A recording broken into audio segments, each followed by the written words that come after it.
Ramallah, en Cisjordanie, c'est la capitale administrative de la Palestine. C'est là que les autorités palestiniennes ont implanté l'ensemble de leurs services publics qui sont en pleine constitution, car ici, tout est à construire. 23 plans stratégiques ont été définis par secteur. Ramallah, c'est une ville champignon où l'on bâtit à tour de bras, à l'instar du FIPEX, le palais des expositions palestinien qui vient d'ouvrir ses portes. Un hangar de tôle où l'on essaye de faire la promotion de l'économie palestinienne.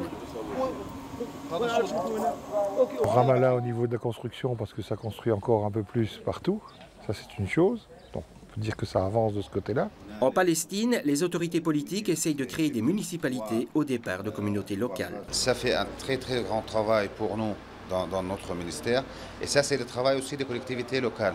Les collectivités locales, c'est les institutions qui sont responsables au service de peuple.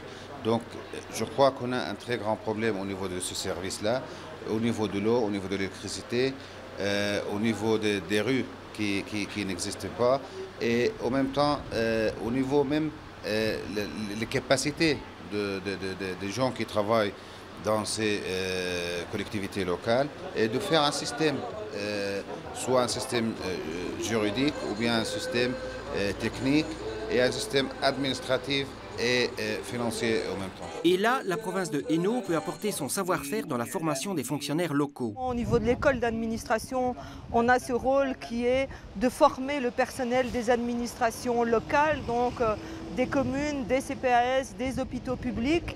C'est une mission qui nous est assignée par la région wallonne, notre pouvoir de tutelle.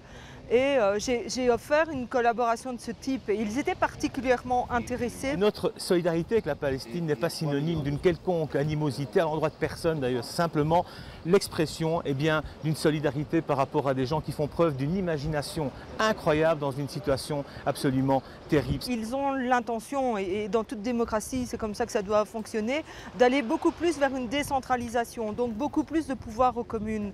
Et pour donner beaucoup plus de pouvoir aux communes, on a besoin de personnel bien formé, compétent, et je ne dis pas que tout est parfait chez nous, mais je dis en tout cas qu'un partage d'expérience est enrichissant tant pour l'un que pour l'autre. Par ailleurs, l'État palestinien a de gros problèmes de déchets. C'est ce que j'ai entendu parler, soit au niveau de déchets solides.